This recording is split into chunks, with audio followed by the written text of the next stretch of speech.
Hello and welcome back to another little entry into my ongoing project here where I'm interviewing fellow trans people as part of a tranthropological sort of, I guess, collection of what it's like to be trans for different specific human beings in the year 2025 when we're recording.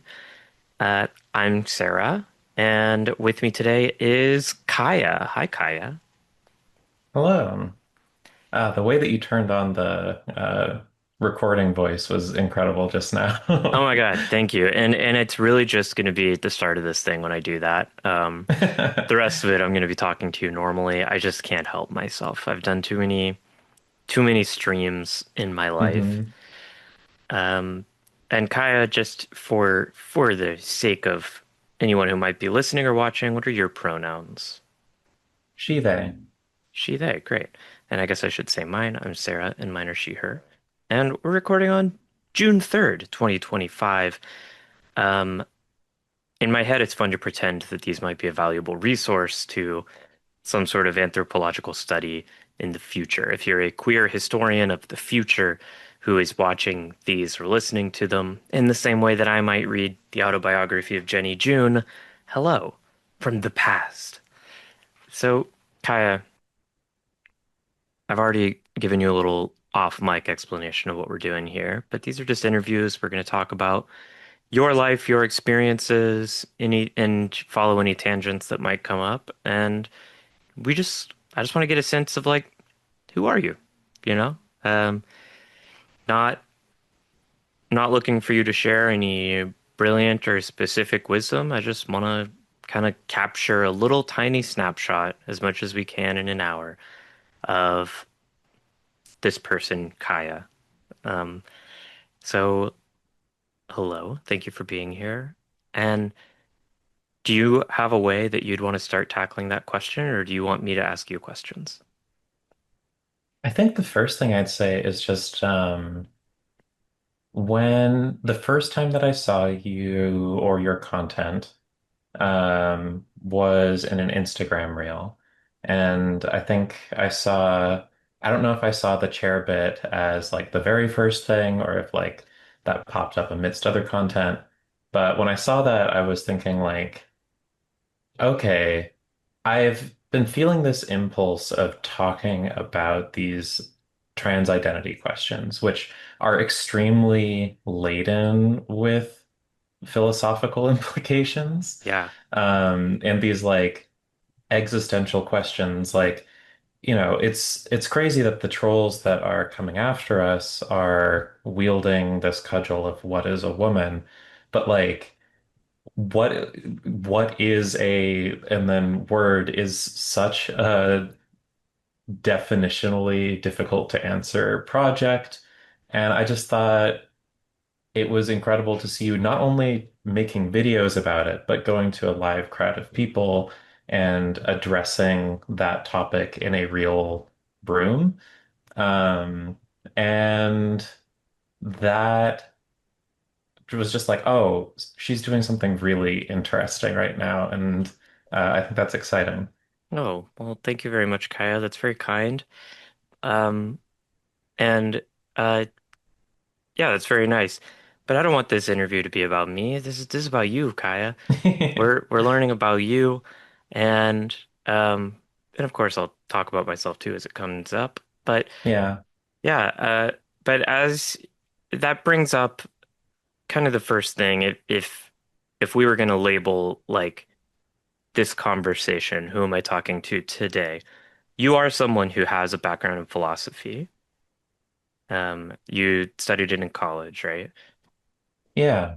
I I had this crazy path to get here, um, where I grew up in the evangelical church. Yeah, I I actually kind ended of I up, want to hear the whole story. Let's start from the very beginning. Where are you from? Where were you born? Where'd you grow up? okay, yeah. So I grew up in this town called Walnut Creek, which is in the East Bay Area, San Francisco Bay Area. Um, That's kind of or between Oakland and Berkeley, or right around there. no, those are kind of like adjacent to each other. This is east Okay. bay across the mountain range past like Arinda and stuff. So still on the BART line, but Oh yeah, that's a not ways super east. close. Yeah. Yeah. And so Walnut Creek, I I lived in the Bay briefly, so I've like gotten some associations with Walnut Creek just based on the way people I knew talked about it. Yeah. How would you describe it? So it is a pretty liberal area. I would say growing up evangelical was an atypical thing there. That's not like part of the predominant culture. So definitely had some of the we are kind of like outsiders inside of what feels like the dominant culture as I was there. And so like right now, Walnut Creek has one of the longest sustained Tesla dealership protests on a weekly Oh wow. basis. My folks are out there with like their little dogs, and they are just like going back on weekends and keeping it going. So it's a pretty liberal, and I say liberal in a way that I think you and I both understand the fullness of that meaning. Sure. Yeah. Um, Dim, I'm guessing. Yeah, it's the spirit of revolution hasn't really been a part of my experience there, but also like not overwhelmingly conservative. Like I feel I did not have a lot of exposure to trans identity as a kid, and going to an isolated like Christian education And didn't help with that, certainly. how old But are you? I am 32. 32. Okay, so you're we're the same age. I was born in Hmm. 92. Um, okay, yeah. And that makes sense to me. I grew up in Houston, which is sort of a similarly like blue but not too blue um kind of place. And I also definitely had no exposure to transness or queerness growing up. Um, Yeah. your parents, I'm guessing, were evangelical Christians Yeah. It was one of those weird things where I found out only really as an adult that the church that we went to was very conservative. Like literally, I went back on a whim like a month ago and was chatting with the head pastor. Um, and like he let me know that they used to be in this sect called Evangelical Free or the denomination, and they actually left it in the last couple of years because the Evangelical Free denomination had started allowing some of its churches to allow women to preach. And this can't do was a bridge that. too far. I mean, I agree with Uh, that. It's look, I'm not becoming evangelical to see women preaching. Who knows where that could lead? Um, Did your parents grow up evangelical Neither of them were raised that way. They both were like part of the high school movement and kind of like were converts of their own accord. and just, for anthropological research here, are they also from the Walnut Creek area? Are they from the Bay? Both from Southern California. My mother's side's all from like Los Angeles, and my dad's are from San Diego area. Okay. And just I'm always just kind of curious because you never know what impacts people's experiences, but like as far as like economic class, I tend to think of Walnut Creek as a pretty well-off area. Like that's one of the Hmm. associations I have with it. Did you grow up in a fairly like well-off home? Like how would you describe your childhood? Yeah. So my mom is a high school teacher, has also taught middle school. Her salary's kind of negligible in Sure, the grand yeah. scheme of living in the Bay Area. But my dad was like a really early software engineer. And so he's been working at a bunch of things like the original Palm Pilot and worked at Apple, I and now watched the he's BlackBerry movie. yeah, the villains of that one, if I recall. Yes. Um, Uh, and he's been at like Adobe for like I don't know 15 years or more now. okay. So I'm a second generation software engineer. Yeah, not that many of those, I guess. I guess increasingly more, but not that many who are our age.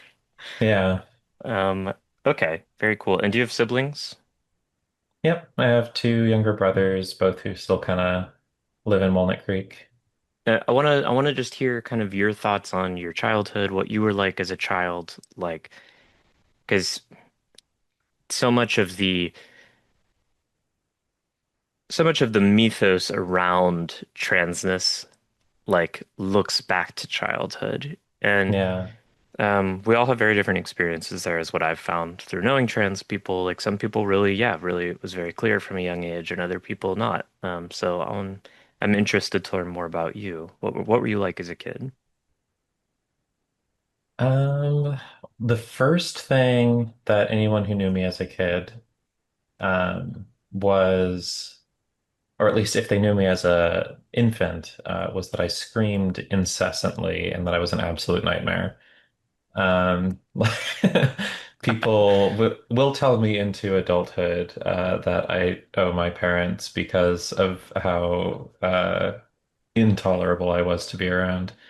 Um, You have like colic or something? You're just like a screaming child. yeah, doctors did not have any sort of sense of anything being wrong. My mom's theory is that I simply hated being a baby. And to Um, me, it's always seemed awful from the yeah. outside. Apparently, Um, it calmed down basically the moment that I could crawl and I had some amount of control over my environment. that makes total sense to me. Um, okay, so that's you as a baby. How about, yeah, like what do you like just, I don't know, just whatever feels relevant to you. I just kind of want to know what you were like as a kid. What was it like growing up? What was it like growing up in Walnut Creek, evangelical, all that stuff? Yeah, I mean, there's a lot of fun things. Like to this day, I'm someone who speaks in complete sentences and has a particular affect to the way that I talk. Part of that was something that I worked on because I did high school debate, um, and trained in some of the speech and debate. But also, it seems like that was just kind of always the way that I've talked. And it sounded really peculiar when I was a small child and just talking complete sentences and just asking the wrong sorts of questions and things like Sunday school. Oh, what does that mean? Like, okay, so imagine a fourth grader comes like wandering up to you and you're teaching Sunday school, right? And this little child looks at you and asks, why did God create the potential for evil? Hmm. I can imagine that. Um, However, it's harder for me to imagine ever teaching Sunday school. So, uh, I mean, so just so you know where I'm coming from, Kaia, I was raised Jewish in a mixed religious home, and as far as I can remember, have never believed in any kind of religion. And Hmm. so to me, like that's like, oh yeah, okay. So what you're just saying is you were a smart fourth grader. Um, but No, but uh, it's like a particularly challenging question. And for me, I'm one quarter Jewish on my mm, mother's side, but was raised evangelical. Um, and like she got Jews for Jesus, basically. mm, Um, and um, and that was already an identity that I was wrestling with as a young kid of like, oh, you're teaching me that like all of the Jews are going to go to hell for not believing in Jesus, but what about my family? yeah, that's my grandparents.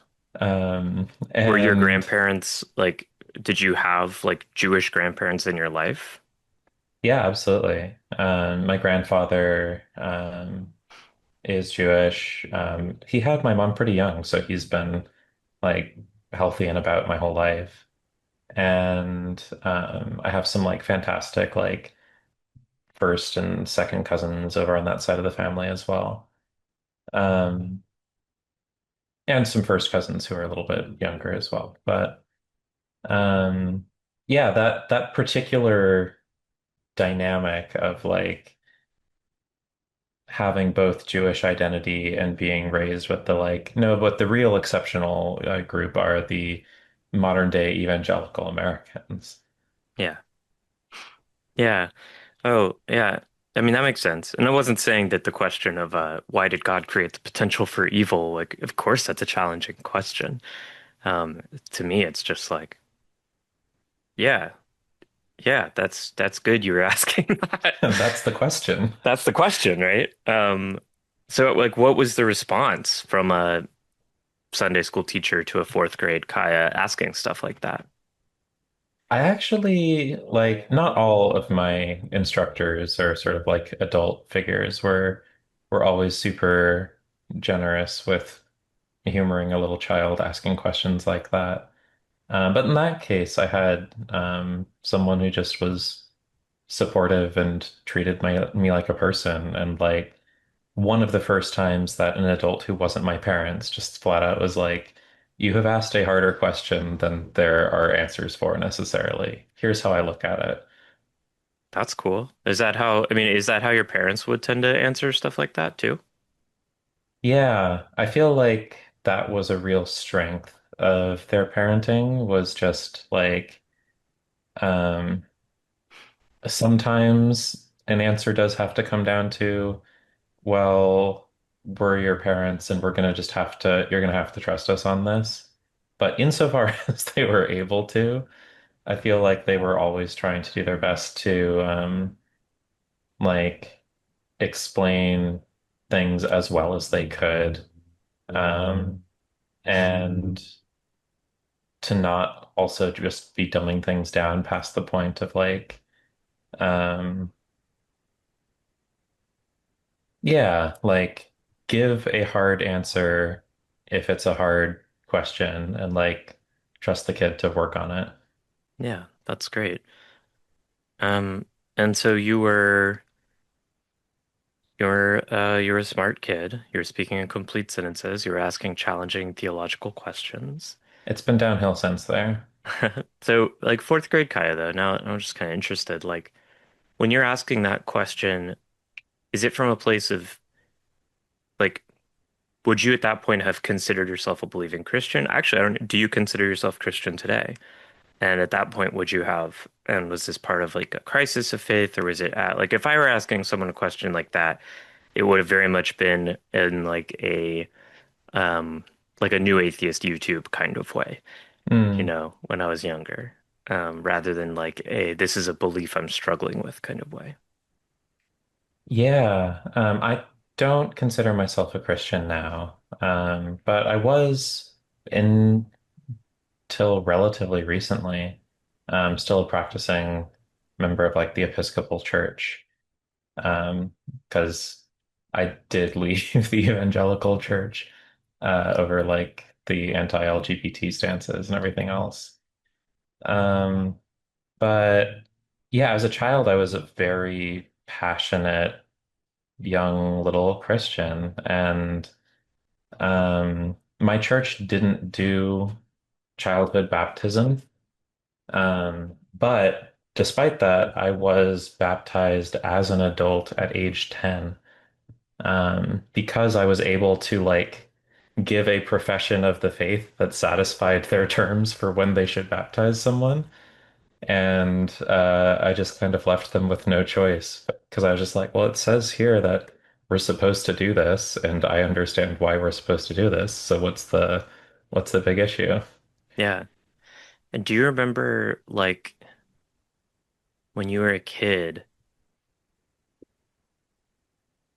When you were a kid, did you have any conscious like thoughts or feelings that you can remember that had to do with queerness or transness, gender, or were those like things that came up later for you?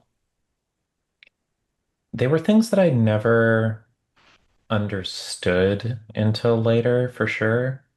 Like looking back, I have some experiences of like, you know, sitting down. I did go to a public elementary school, so I did have some proper sex ed. But just sitting down in class and being like, here's the presentation of what's going to happen to you, and thinking like, oh, that's horrifying. Yeah. That's just going to happen regardless. Okay, I guess this is something I have to accept. Puberty was very dysphoric. I remember being really, really unhappy about the advent of facial hair and body hair. And I have a very distinct memory of like having this kind of like sad episode in the bathroom and just thinking like looking at myself in the mirror and kind of resigning myself to this thought of, I guess I'll never get to be beautiful. Oh, that is very sad. Do you know how old, like loosely, you would have been in that memory? Like somewhere 10 to 13. Damn. Um, yeah. Okay, so 10 to 13, that's in within that age, that's when you transition from like public elementary school into a Christian middle school First, I went to a Catholic, all boys, gender segregated school, and shockingly had a terrible, terrible time for middle school. for middle school. No, wait, no, this was for high school. Oh, okay. Middle school, I did basically like because I was so in it of my own accord, I went to this private Christian middle school. Um, the experiences there, broadly, I was doing fine socially. Um, the one of the biggest conflicts I had though was having an elementary school level education about evolution and realizing that my teachers didn't have Oh, so that was like a an pretty Christian school then. yeah. Okay. I mean, and like your dad's a software developer, and so he's clearly like, especially being a software developer of his generation, like he's a smart guy who's clearly educated. And like what's your parents' relationship? And your mom, is raised Jewish, it sounds like, or at least raised half Jewish. What's their relationship with that kind of stuff, with evolution, or like how did y'all talk about it in the home? Yeah, it was this weird thing. I think they were trying to dance around, like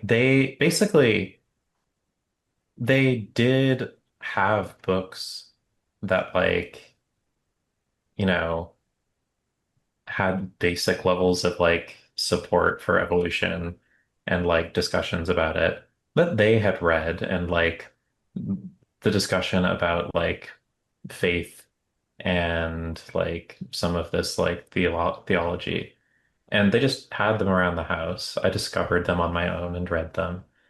Um, and so I had this idea that like maybe they're not, as conservative as the church is. But it wasn't really until I was like a full ass adult and talking to them that they were like, oh yeah, we just didn't want to like push you in any direction. And in fact, we were like pretty to the left of this church that you were going to, and we didn't like it because they were so like non-feminist. Um, but we stayed because you liked it so much. And I'm like, y'all should have done That's so more about wild. that. Yeah. So we're gonna let our 10-year-old decide to stay in this evangelical space that we think is maybe pretty kind of toxic. Um, Yeah. were your siblings on the same page you were, or like were you the gung-ho one? I was the most gung-ho one for And sure. also, where are you in the sibling order? Eldest, yeah. Hmm. Um, and so both of my brothers followed the same educational path that I did after that. Um, but I mean, apart from college, I was the only one who went to like a Christian college. I mean, yeah, I mean, it's like kind of woke, I guess, for them to be like, well, we're not sure about this church, but we're gonna let our kid pursue her own conscience here. Um, I mean, yeah, like they were having a bad time there and they left a little bit after I left for college. And it's just like, that's so interesting. there were ways where it did work well socially for me. Like I liked kind of the invitation to be so invested in something and Totally. um, making music and doing all this other stuff. But all this time while I was like publicly beefing on campus with like, because I went to a Christian high school as well. They also tried to teach young Earth creationism in science class. And I'm like, I'm just gonna take the F on that assignment, thanks. Like there is no evidence for this. There you have shown me none, there is none. This is after the Catholic school. You've now moved to an evangelical school, Yeah. So I co-ed. spent 6 months at the Catholic school and I was just like, man, I feel so bad here all the time. Um, it's probably because I'm so much more Christian than these people. Yeah, these fucking Um, Catholics. It's like but this Kaia's bad 95 feeling is Theses. probably just because I'm so truly evangelical and I also want to be back at a school with girls again for some reason. That's really funny. I my ninth grade year of high school, I was also miserable and also didn't know why. I didn't have the language or concepts to understand it. And also decided it was my school. And I got really into this. My best friend from elementary school was at like Exeter. And I was like, damn, if I were at Exeter, I'd be happy there, you know? Yeah, Uh, I think that's so real. Just like I am feeling this sense of not belonging and not fitting in some profound way, and I just have so few things that could explain that right now. yeah. Yeah. Okay, so you're miserable in the Catholic school, which makes sense because they're papists, and you've moved to this evangelical school. Um, what were you like in high school? Like, what were you getting up to? Who were you like? Was it a big? I assume it was a small school. Small school. One of the things that kind of set the stage was when I was at the Catholic school, there was a single co-ed activity with like the sister school across the street. So you Wait, can I bet your guess? ass I joined the debate I team. was about to say speech and debate. Yeah, you get to speak in And complete sentences with girls. Yeah, yeah, thank you. crazy. Um, so I got into that and was just like, okay, this is the best part of my life right now for some reason. And so had very positive feelings about it. And when I came back, like just in like the spring, I transferred schools and there was no debate team. And I was kind of like at the evangelical one. And so I was like, well, gotta fix that shit. So I talked to the principal. At this point, the school had no history of like having clubs of any sort. Like How many students were in your graduating class with this school? like 120. Oh, it's the same size as my high school. We had so many Yeah. clubs. Okay. Yeah, I don't know why they hadn't been doing that yet, but I was just like, all right, can we have a debate team? No adults were down to help with that. So I just like convinced the principal to let me do it myself. And I spent the summer, I went off to like a debate like camp off in like Virginia. And when I came back, I had like a couple weeks more training, found some books. I found some guy who was trying to like create a Christian debate league, which still exists, the Logos Forensics Association. And I, as my school's representative, signed up as one of two schools in the original run of this debate league, So and you got a do. team together. What can you tell me a bit about what Christian debate is? It's basically the same um, format of like parliamentary debate, but less competitive because by merit of like, much smaller schools with less Hmm. resources. Um, But like, what kind of questions are you debating? Pretty standard policy debates, like, this house stands resolved that yada yada. Things like, immigration policy or healthcare. Right. I guess what I'm getting at is if you're debating immigration policy, is the kind of evidence you bring up in a logos competition going to be like, and did Jesus not say in Matthew 3, whatever? Like, is it like, how No. Christian is it? Because I'm So, I looking at their mean, website right now and it it's, looks very Christian now. yeah. I mean, who knows what it is these days? I have not been around them in a long time. Um, but insofar as the people who got to shape this were one other coach and me, Yeah. um, like Fair. I mean, I it's brought, cool. I got to bring like the pretty normal standard of rigor. I was really, because I taught my team. I was the captain and coach, and I taught them how to do debate. Um, and I mean, at least at the time, we were using the standard burden of evidence. There were no faith-based arguments. More pulling from groups like the Heritage Foundation for supporting um, arguments that you wanted to make a conservative case on than I think would fly in the broader community. But, you're still looking for at least like think tanks and like research and cited evidence. That's really interesting. Um, okay. So you're, was that your main activity in high school? That was, I had three main activities, I'd say. Um, I did debate, I swam competitively, um, and I also sang in choir and like did Nice. musicals and stuff. Musicals? Hmm. They had musicals? Oh yeah. Shout That's out fun. Natalie Hazelrick. Shout out Natalie Hislerick. What was your role in musicals? Were you a performer? Hmm. Very cool. Um, that's interesting. Did you, so like, at what point would you say, let me rephrase it.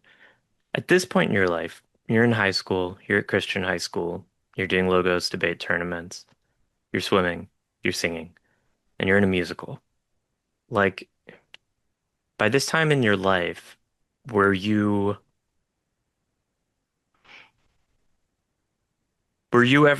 did you ever feel yourself like consciously worry about other people perceiving you as gay or queer? Like, or were you just like living your life? And like sometimes you were unhappy and you didn't really know why, but like, It's the weird thing of like, I think partially due to the sheltered nature of it, partially due to being like moderately conventionally attractive and also doing sports. Like I also did football and like some other random stuff here and there. Um, like the social makeup of the high school meant that I was fine. So was not getting bullied, was not like really being challenged on my yeah. presentation or anything. So a lot of those like external factors weren't there as much. Well, I don't really mean in terms of bullying. I mean like self filtering. Like, and maybe like, I guess at this point in your life, like how aware were you of gay people? Like, I mean, you lived in the Bay, Right. but like, were there queer kids or teachers in this community? Were there gay people at the church community? Did you ever interact with them? Like, because I'm asking because for me, even though I've gone on to become performing is what I do. Like, I'm a performer. But when I was in high school, I also wasn't bullied, and I also went to a small school where I was relatively respected and treated fine. But I didn't let myself do I didn't let myself do things like musicals for most of my time in high school. And my retroactive explanation is I Mm. probably didn't want to do faggot shit. Like it's not that anyone was saying that to me. That's like my attempt to explain why did I go from a very performative child into in high school, like shutting that all down. And the person I was just interviewing, the last one of these, had a similar experience. So now I'm interested in yours. Like, what was the difference there? Was that just wasn't like a thought process going on for you, or yeah? So Yeah, there's this in the extent that like my social life was wrapped up in church and school and like these very insulated categories, right? Like I I knew that like my hairdresser was gay and like a couple other people in like the outskirts of my social orbit. So like I'm aware that gay people exist, but like the concepts of like, oh, you can't do that because it's faggy, yeah, that wasn't even present for me. So like hmm, it was to that extent that like I couldn't even feel self-conscious about like being queer because I was that unaware of queerness in myself or in the world. interesting. Like, do you think looking in retrospect, are you like, yeah, I was to another audience, I probably would have been like an obviously queer kid, or were you, to your memory, like, were you just perf I guess yeah, I got okay, so let me clarify here what I'm thinking. I think Yeah, the way that please. it went for me was like so that same moment of like, oh, well, I guess I don't get to be beautiful. At least I get to be strong, right? Like, because that was my understanding of if you don't get to be pretty, like your hormones say, well, at least you can get strong. And so I had this real conscious reckoning with like gender roles and my assigned role. And there was an extent to which I was like struggling with that. But I also kind of had this perspective of like, well, this is just my lot in life. And so this is what I'm going to have to do, and I'm going to do it well. Um, and so, you know, I think that part of it was I was trying to be so busy that I didn't have time to reflect. And so I'm doing all of the activities and I'm studying and I'm, just like running around. Um, but like I did have things that came up where like, oh, I guess I'm just really not passionate about clothing because none of this inspires me. Um, like, oh, I guess like swimming is my activity. I've done this since I was like 7. And I guess that like all the girls are wearing one pieces and all the boys just have to be topless for some reason. So I guess that in order to do my activity, you just have to feel topless and you just like get over it. That was kind of the way that I approached and managed those feelings was just like, well, I really like the activity. So even if I have weird bad feelings, that's just what you deal with to do the activity that you like. Yeah, 100%. I also was a high school swimmer who would be like the only one on the boys' team who like would get out after a race and immediately put a shirt on while I'm sitting and waiting for the next one. Hmm. Um, but also had like no conception of why. It's just I wasn't comfortable sitting around topless. But yeah, and also I want to clarify just in case it's coming off this way. I'm not like I'm not saying like, oh, but where was the trannery in this past? I'm just interested in like the way people's experiences differ. So I'm Yeah. always curious. Yeah, so you were, as I understand it, if to try to summarize, your understanding of the world and your place in it was, well, for whatever reason, you were boys, so you were just going to be good at that. Um, and that's kind of what everyone does. They just have their thing and they have to be good at it. It's Um, like the like awful like internalized biphobia trope of like, well, like everyone's attracted to like, yeah, everyone's a little bit gay. You just like suppress that, and that's just what you have to exactly. do. So like at least behaviorally, like it's just really interesting to me the idea of like, well, I didn't even know what behaviors I shouldn't do because they might come off as gay. Like in You retrospect, definitely pick up on some things, right? Like you're not allowed to touch boys because, or except in very specific social circumstances, yeah, because that is wrong. And you're also not supposed to stand in certain ways or dress in certain ways. And, you can okay, detect all of that. yeah, of course, yeah. No, I'm just it's just interesting, and yeah, I don't think I ever consciously as a kid really had much thought in the way of like I'm not supposed to do this because I'm a boy or because I'm a whatever. Like it's all that unconscious thing. Um and okay. So at any point in this trajectory in high school,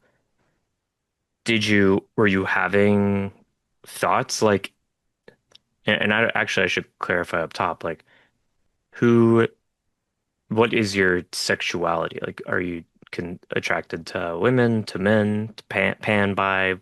What's the vibe? I use the label bi because I identify as like a non-binary trans woman, and I'm very pro rejecting the notion that like bi just means one or the other. So I like very deliberately use that I see. label. Politically bi. Yeah. Um, They also have the best flag. Sorry. Apart I from mean, trans. you can be wrong, but um, I actually don't know what the bisexual flag is. It's like pink, purple, blue. That's a good flag. Um, so in high school, were you ever were you ever consciously having thoughts like, am I gay? Like, was it a thing that worried you, or were at this point you A just little feeling, bit.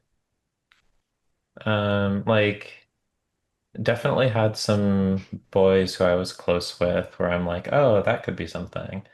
But like I also literally didn't date girls either in high school. I was just like, I'm not ready for whatever all that is. yeah, And there were very real pressures to do that.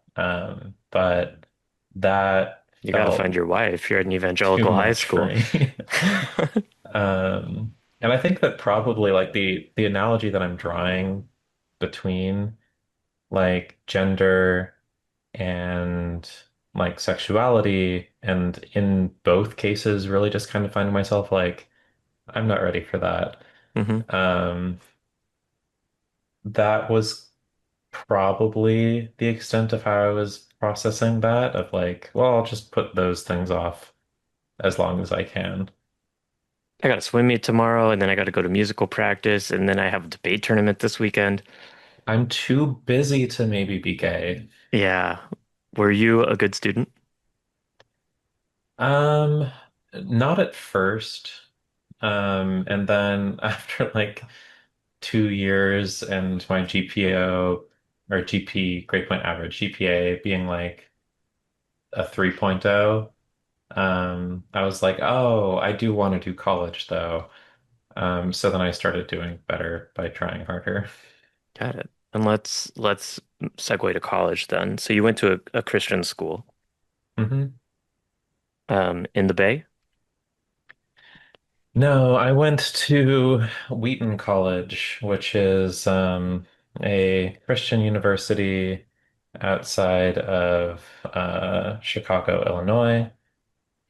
Um, they pride themselves in their academic rigor for what they are.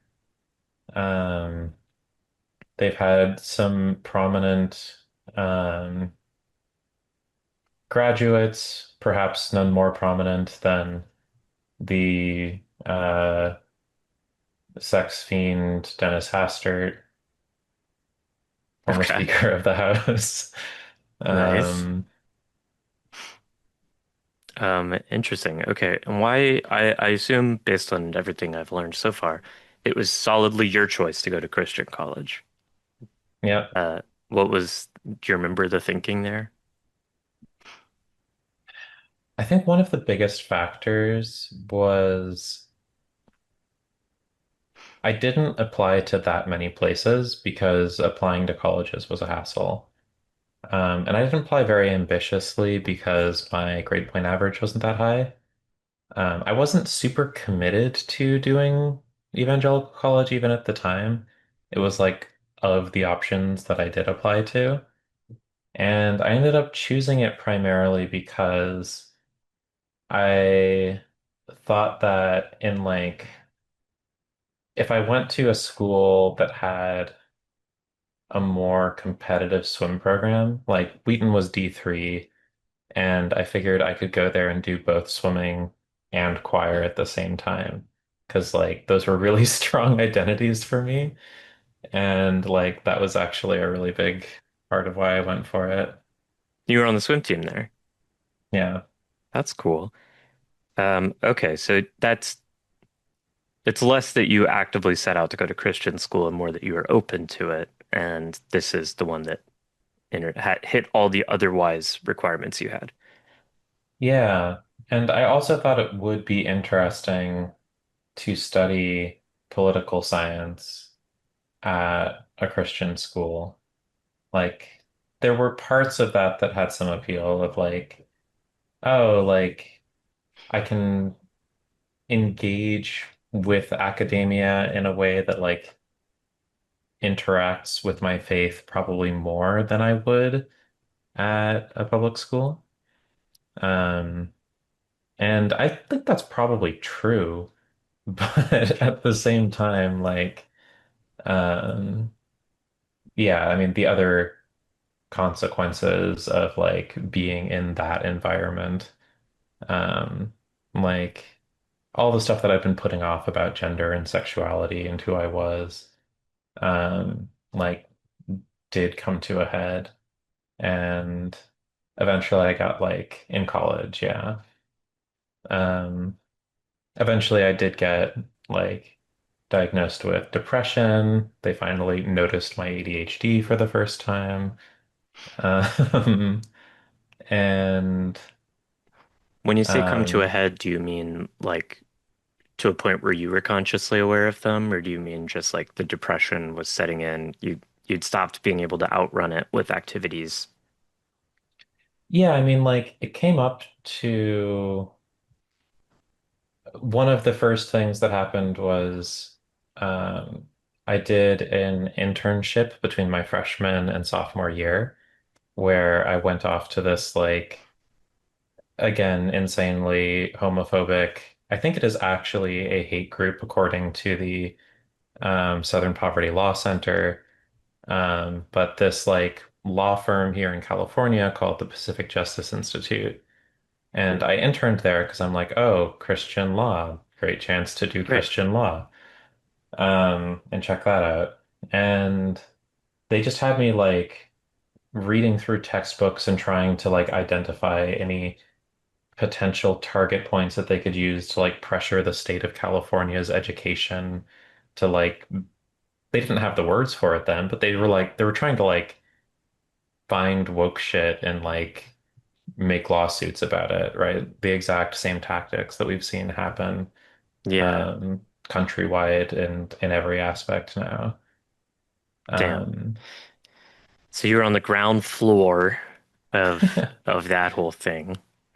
I was, and then I had this like specific experience of my I don't know, like the lawyer who was like running the location that I was at, um, gave me an assignment of go research the gay agenda, um, and like gave me a week, and I was just like, I don't think that's a thing, man. Um, No, I we need you to get that's. on Grinder. We need you to get on all of these sites. But because of like my particular background with debate, like I had this very strong philosophy of I am always going to engage with the strongest version of my opponent's argument. I think that that leads to a better conversation. It makes me a stronger debater. So when I was given that assignment, I'm like, all right, I'm going to find the real arguments here. And that was the first time that I seriously engaged with like queer literature. Oh, damn. And um and that was like really eye-opening. And I literally came back and made my report of like, I think they just want to live their lives. Do you happen to remember like what kind of stuff you were reading? I think that I was like, a lot of it started from just the earliest things that you can search. Um, I'm not coming to mind of any like authors or things that I read, but Yeah, I that's do really okay. It's distinctly remember that you that were was the 19. first time that I heard like trans people advocating for themselves in their own voices. And like that was kind of the first time where like transness as an identity and not like a porn category like ever actually like entered my mind. Yeah. Had it been a porn category you were aware of? Yeah. Dating back how far, if you want to share? Probably pretty young. I had internet access at a younger age than probably almost anyone had at the time. Yeah. Because my dad had like internet wired in so that he could telework while he was at Apple way back in the day. So we had like home internet back when that was not a common thing Hmm. and spare devices with which to access the internet. And that's something that evangelical young Kaia was willing to look up. That's something that evangelical young Kaya was horribly conflicted and just racked with shame about. When you were, whatever, you're a teenager, and when would you ever like specifically seek out trans porn? Yeah. Um, So here's a question I have that what was your understanding as a teenager of like what you were seeing? Because I ask, yeah. I'll vulnerable myself first. I also, as a teenager, like found myself specifically intrigued by trans porn, but I didn't know what it was. Like I very distinctly remember convincing myself that the trans women in these videos were some kind of intersex condition. And yeah, it's like, Right. oh, they must have just been born this way. That's wild. Yeah. It's the sort of thing where like, you know, you have this lack of understanding about the world and like where these things that exist in like the porn context aren't connected to like the broader society. And so I'm just Yeah. like, oh, like, I don't know. I guess some women have dicks. Yeah, I Great for guess. them. Um, Yeah. It and like it and was literally was not a this is a thing that one could transition into being. yeah, I totally it was the same. Like there was no conception that like these were people who had been boys for all intents and purposes who'd like made a change. It's just like, oh, this is just what these people are like and always have been and always will be, and it's definitely not me. And like I never let myself even like research it or really think about it, to be honest. Like, um, Yeah. so that And was the just category does interesting. not certainly encourage you to go do that. Yeah. Sorry, my little brother was just calling me. Um, Interesting. Okay, that was a little tangent. Okay, so you're in college. This is your first time. Well, while doing research for the Pacific Justice Institute, you encounter queer people, specifically trans people, making their own case and their own voice for the first time. And you're like 19. This is between freshman and sophomore year. Yeah. At that point, did that spark within you any like, oh shit, maybe there's something here I need to be thinking about myself? It definitely took time, right? Like I had these other heavy things to reckon with. Like this is like about the time that I'm getting ready to leave the evangelical church behind indefinitely. I've had like I think that's about the same time that I effectively just got kicked out of the church that I grew up at for like asking too many questions.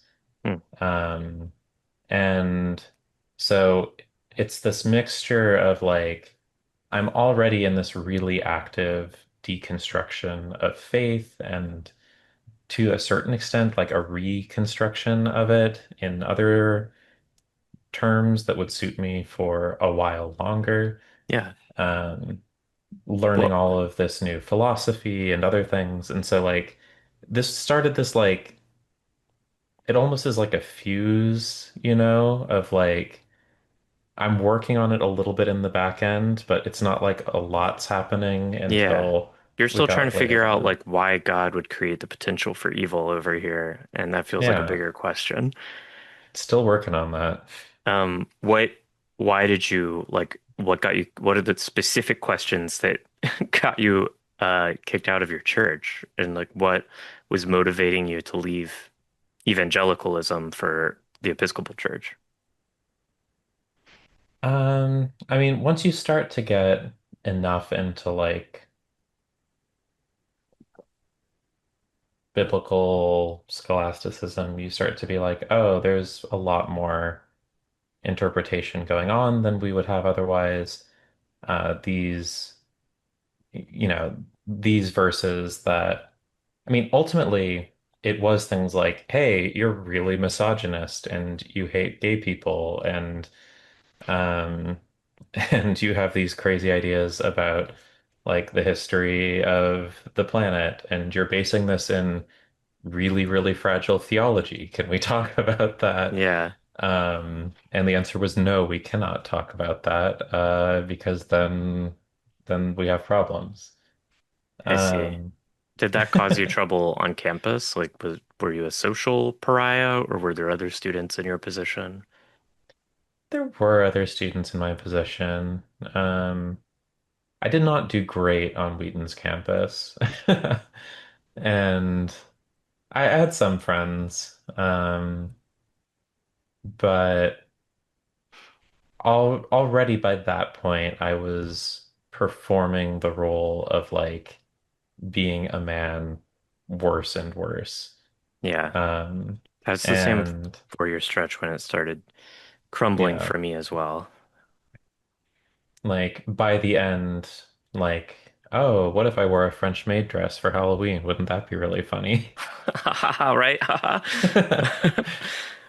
What Um, if I went to like I was doing swing dancing. What if I went out to the city and went swing dancing and like I don't know, I was following while wearing a dress. I don't know.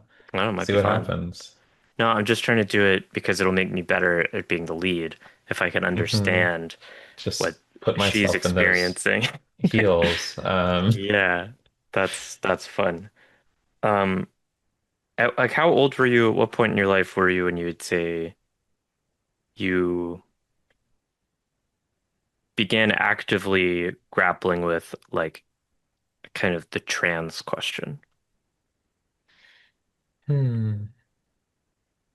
I think I had it floating in the back of my mind,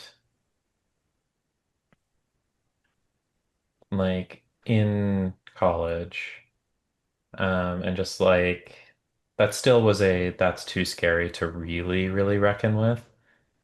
Um, but another really strong milestone was just the first time that like, by the time I'd moved into the city a couple years later, went to law school, dropped out, moved on, and moved to the city after learning to code and was just like hanging out and getting to know more people.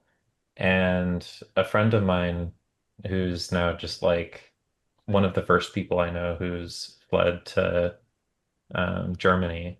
Um, but we were just like in a bar at one point, and she was just like, you can just be non-binary.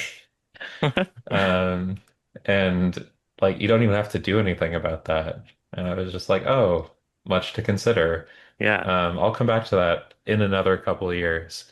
totally. Before I do want to get to that point, and uh, but one of the things you brought up specifically that you wanted to get into here was your experience of studying political science and philosophy at this evangelical college. And I know we've been talking about it and around it, but I just wanted to open that floor specifically and see if there was anything, what thoughts you had on it. Oh yeah, I mean, I think it's really fascinating to see like when the Project 2025 documents were announced, um, they were completely unsurprising. Because I've read the foundational work that went into that, and I engaged with that constantly throughout my time in college. It wasn't in a way where this was being like pushed on us. There was a lot more academic freedom than that, but we were engaging with those conversations. And so, like, there are these ideas that are not present in like the broader liberal or leftist discourse, usually, about how, like, we talk about the systems of like white supremacy and patriarchy and like I don't even know what we talk about for like the privileging of Christianity over other decisions. Um, but like Christofascism basically, right? Um, but I was in classes where we were just reading the source materials on the people who are like, here is a proposal for this model of like based off of these loose interpretations that only make sense in a very evangelical context. Here's how we have this idea of the spheres of influence and how there is the government, there is the family, and there is the church. And those are the three spheres of power. And they draw these like thematic parallels for how it is right for a man to govern his wife to govern the family. And like they are drawing these very explicit parallels as their ideal philosophy for we want the same structures to exist in the church and we want the same structures to exist in the government. And you can see the ways that like the spheres topic is just like one of so many, but um it's wild to see that being put into legislative action. Like even at the time, it felt like there was some wave coming. But I mean, Prop um 8 in California had already happened by then. right. And yeah, that's, I assume this is all like stuff they're citing back to Paul. It sounds like, because he's Pretty much. um, and yeah, that's so interesting for you to have like been there. And were you reading like the stuff you were reading? Are you talking about like are these sources being put out by like the Alliance Defending Freedom, or are these like just Heritage Foundation or these kind of individual theorists putting stuff out that then inspires those people? Like, what is that? I don't This know is anything the about that. individual theorist level. Like, Hmm. I was a research assistant for the professor who taught political philosophy. And so, like, I spent time as just his research assistant, and he would give me his reading list for, like, here's these things that are being talked about.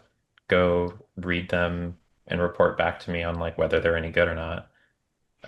So I just spent time, like, digesting and working through a lot of this material and, like, giving my honest feedback of a lot of it. But it's the And stuff that was shaping the future of policy. are these, who are these people? Lawyers? Are they the professors themselves? Are they like political philosophers at other Christian schools? Are they pastors? All the above? Yeah, all of the above. Less pastors. I think lawyers and more self-styled philosophers. I Hmm. should have been thinking more about, like, where these people got the funding to do their work than I really Yeah. was contemporaneously. Yeah. Or But, like, like, why are they where writing this? are they at think tanks? Like, what? Yeah. Is this their job? Are they Curtis Yarvin types who are just kind of writing rants on the internet that get picked up by influential people? Yeah, Like, this who are these was, people? What are these names that any like stick out to you, or like people you've seen come up again where you're like, oh shit, that guy? I mean, I think that you would have to remember some of these aren't just like the books and the scholasticism, but it's pretty hard to overstate the impact of groups like Focus on the Family, um, what a Hmm. Charlie Kirk, Turning Point USA. yeah. Um, but before they were doing Turning Point USA, right? Like Oh, is they Focus have on the been Family their background? they've been on this grind for so long. Oh, is Turning Point USA funded by Focus on the Family? I feel like they're slightly separate ventures.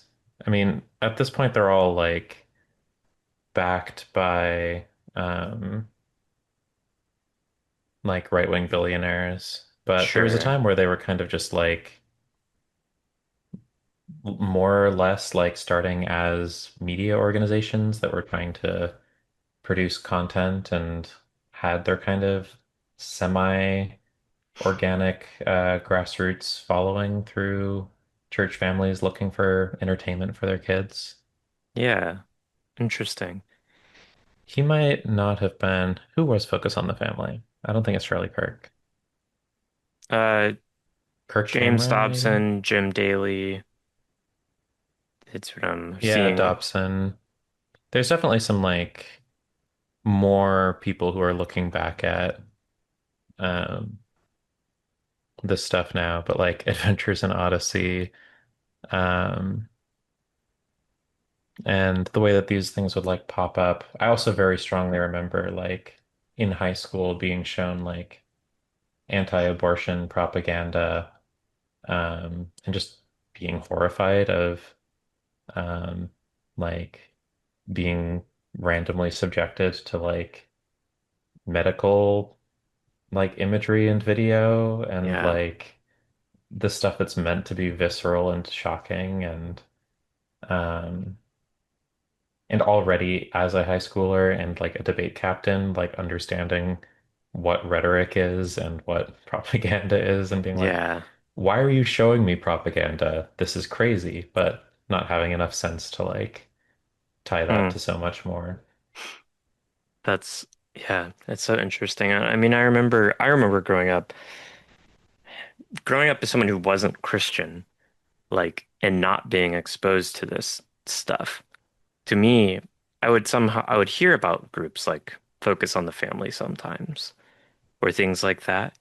But if I heard about it, they were always a punchline. Like they were never, yeah, and I mean they kind of are a joke in the sense that like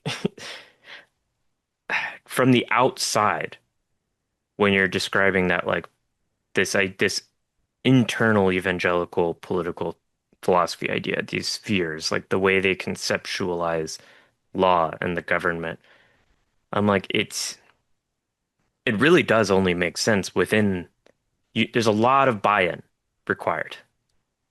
And so Yeah, and it's they don't even hold up to like much, if any, rigor inside of their own systems, right? yeah. So it's this really interesting, like exclusively propagandistic project where they're only looking to have it hold up to as much inspection as they need from like the typical churchgoer, which is not going to be like that's what they're setting their targets at. So like the grift has always kind of been there. How conscious And is that? Like the professor you're working for right. example, how aware is he that like, look, all I have to do is construct a passable enough case? Like, or does he believe in what he's saying? Or is it like what does he believe? Because obviously I assume at a religious level he believes that what he's doing is right and motivated by his Christianity. But like, is he aware that the kind of legal government theory arguments he's making don't hold water? Or does he believe I, in to them? this day, it would be really interesting to have a conversation with him all these years later. Um, but to this day, I don't know what like political beliefs he has. Um, like I know that he has some preferences for certain flavors of philosophy. But like he certainly wasn't, as an individual, invested in this project of like, creating a like religious dominated government, right? Like, and in fact, most of these books that were kind of trying to make these cases for that ended up just in like the trash bin, right? He's just like, okay, I have no interest in that. Because he was looking for anything that had actual novel philosophical value, right? And truly, I was just there to like screen it for him. Um, So that and that guy was trying at least to engage in some legitimate political philosophy. yeah. Okay. Um, And so, like, the instruction that I was getting, there were some people who were a little mo more, um, they had their own political bent, particularly in like the theology, religion and theology department. Um, but in general, the instruction wasn't like pushing us all in that way.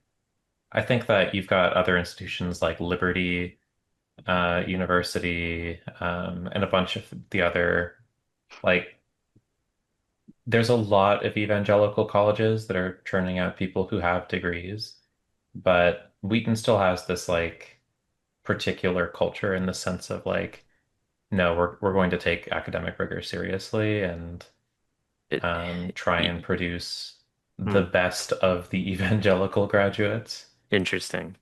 Yeah. Yeah. It it's so hard for me to get my head in.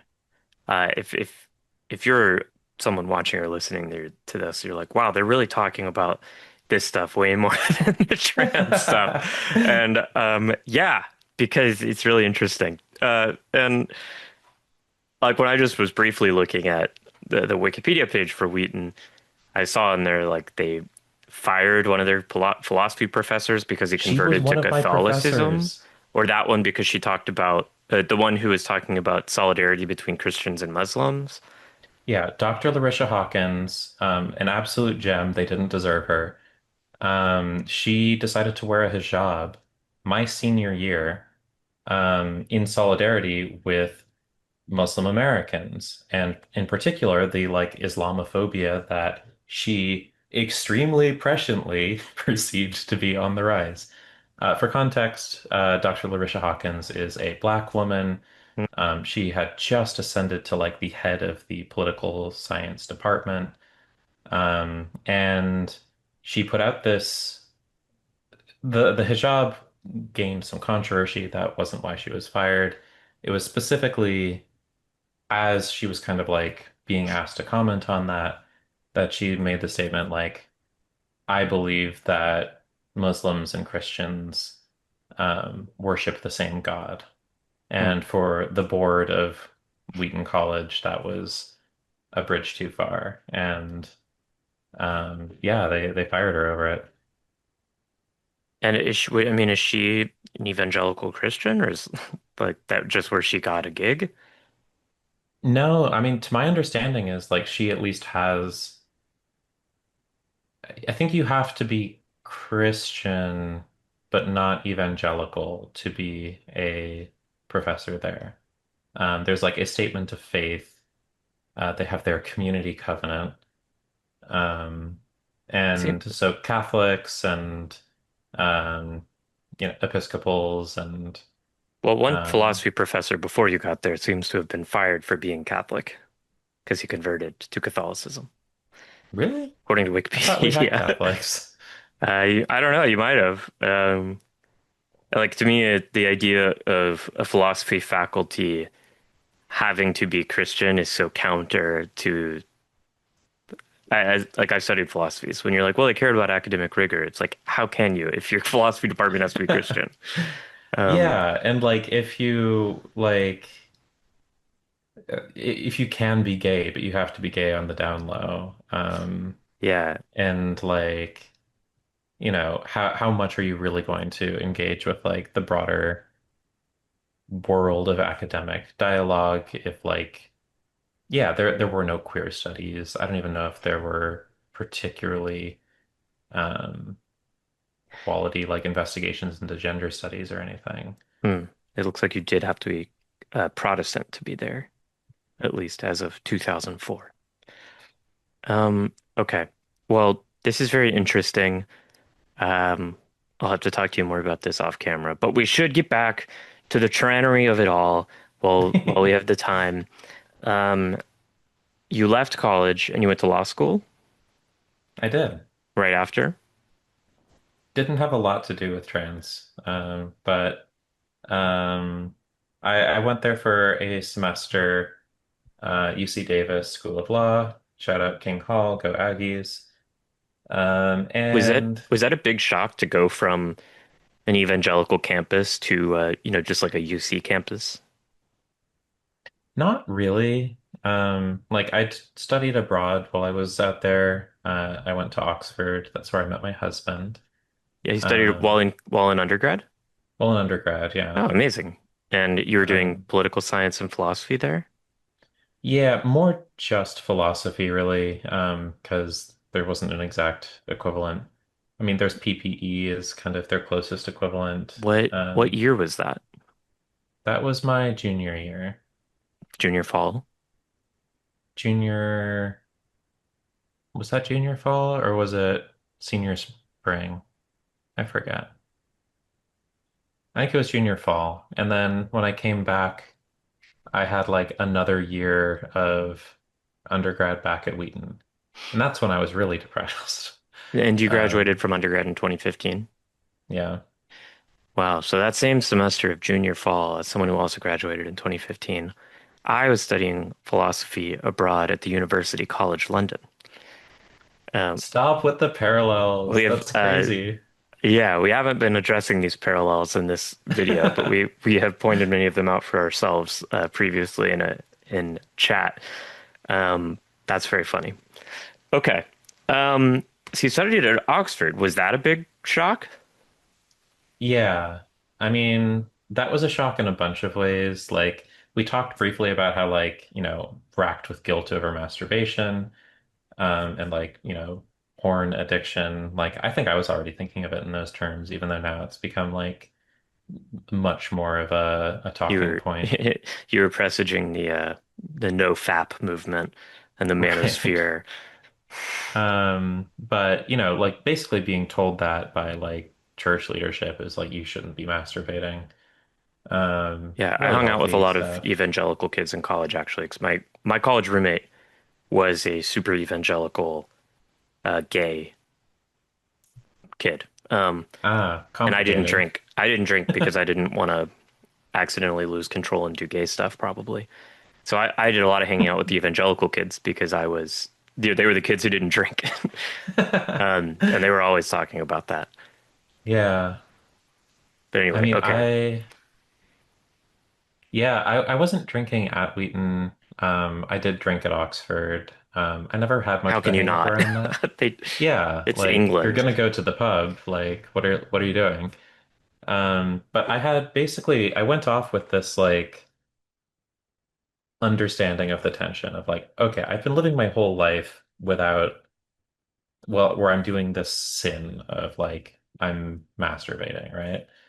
Um, and if insofar as like that can be okay and compatible with my Christian identity, I'm just going to say, fuck it, like I'm gonna have premarital sex. And just like I'm just going to go enjoy my time here. I'm going to just live how I want to. I'm not on Wheaton's campus, and so like still found myself drifting into church a few times while I was there. But I was doing other things. I was going out to the clubs. I was on Tinder. I was not hooking up with men at that time. But I'd been like having a lot of fun with it and just like really, I didn't have like a huge culture impact because I was just like, no, this is great. This is all fine and good and normal, it feels like. Yeah, okay. So it wasn't a culture shock so much as a maybe a culture freedom. Yeah, breath of fresh air. Is your husband a cis man? My husband is a trans man, Okay, and when we so met, we were a cis-presenting couple. I've sometimes said we're straight the long way. yeah. So you started dating when you were studying abroad at Oxford? Hmm. And is he English? Like, was he an Oxford student or was he also studying abroad? He was another American studying abroad, also from an evangelical college on the East Coast, Okay, nice. Which one? Just out of Eastern University. okay. That's very fun. And Also that's a philosophy major. another philosophy major from an evangelical college studying abroad at Oxford.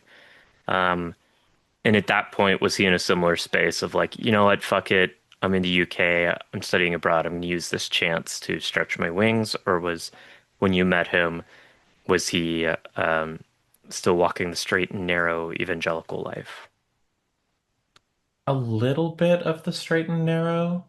I mean, his mindset was more coming from the college that he was coming from, like, oh, just dating sucks in general. I'll come back to this like after I graduate and like go on to the real world.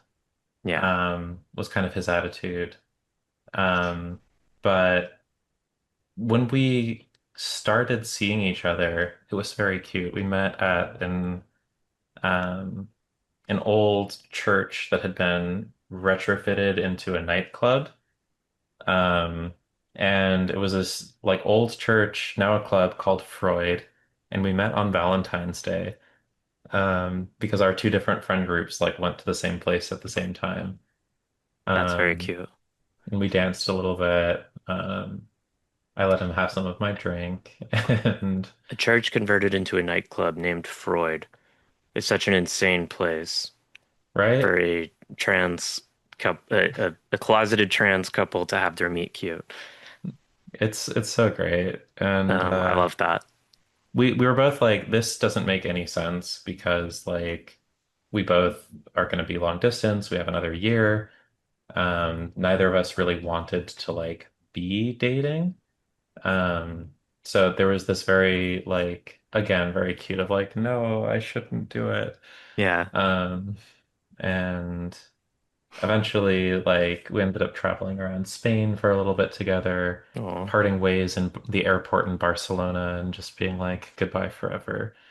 Um, and So then I you reached didn't leave Europe in a relationship. um the plan was that we weren't going to be in a relationship. And At the then time I you boarded think, the plane, you were not in a relationship. Got it. yeah, I think by the time that I was flying back, I had already texted him again and was just like, sucks that we can't be in a, we can't be together or whatever. So we'd started like texting again. The plan was to go no contact, but Hmm. um, it wasn't long until we're just like, maybe we can give that a shot. Yeah. And when did you get back together officially? Just over that summer. Okay, So so it did not last very long. you did you were long distance for your senior years. hmm And then did he move to Davis with you?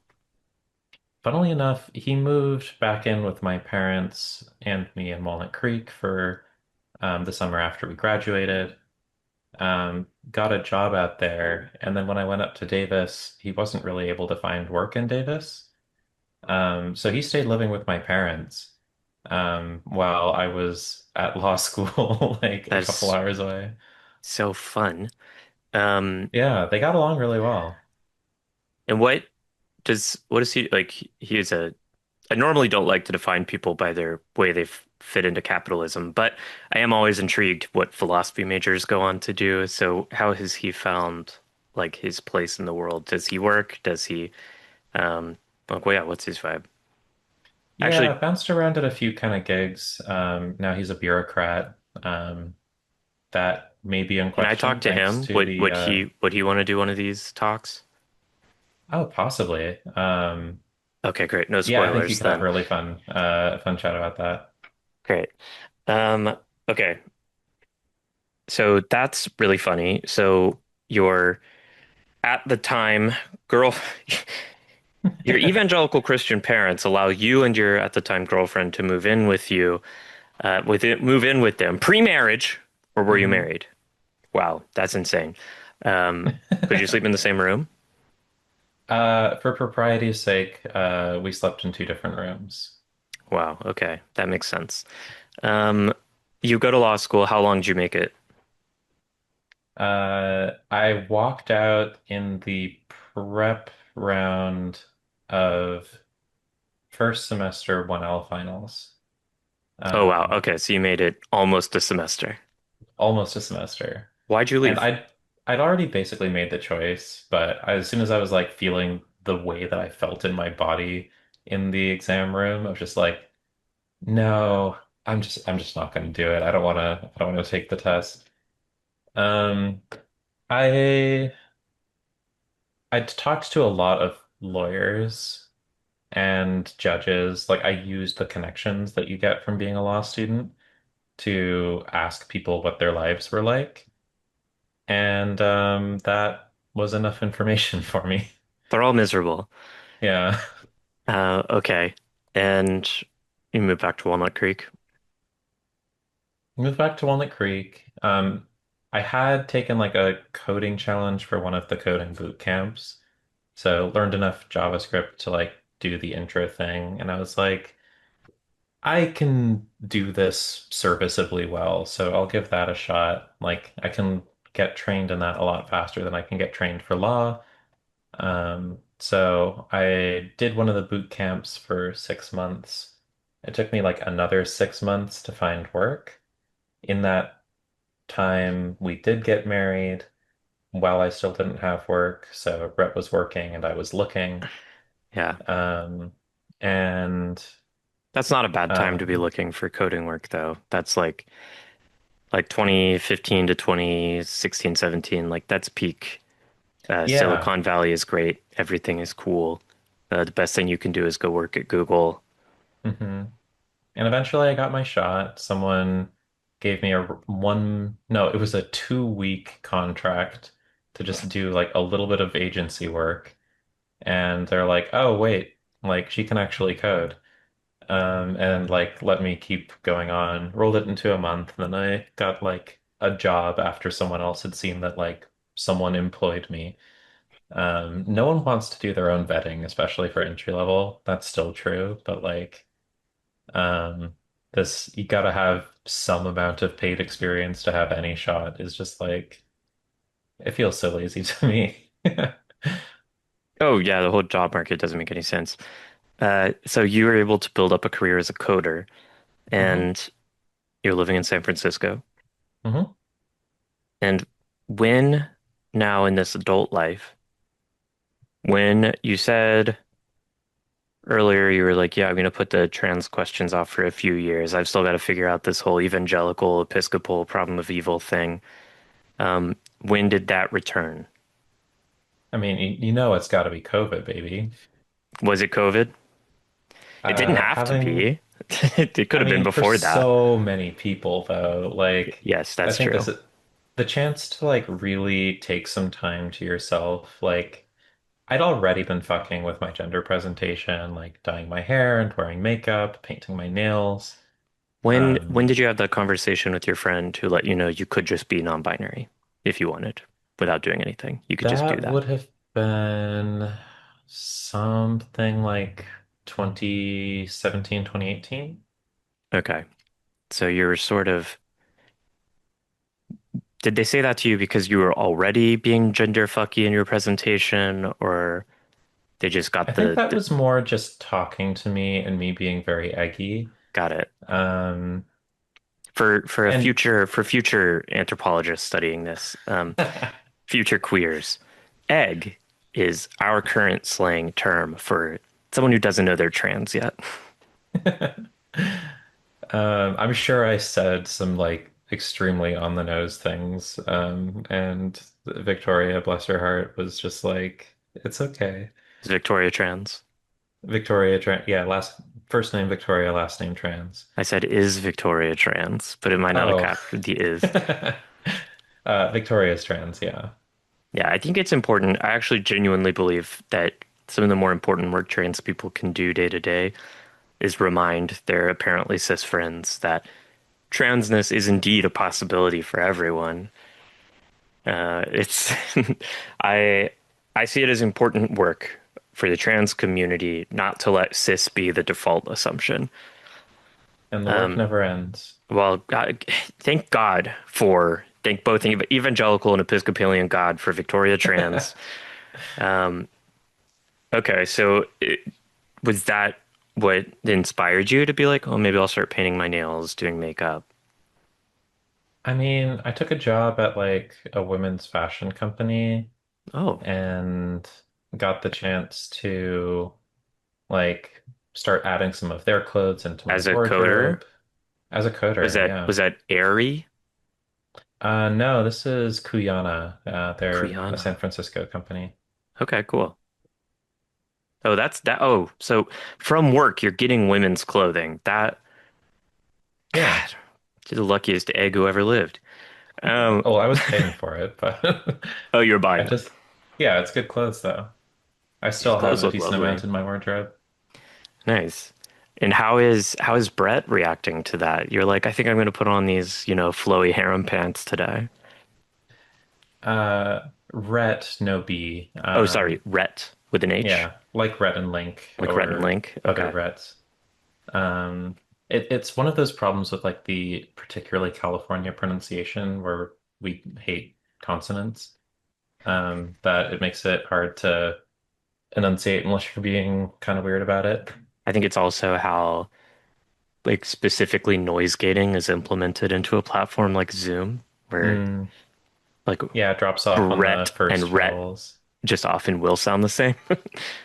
Um, okay, so what is Rhett's reaction as you start introducing these elements to your wardrobe or to your presentation?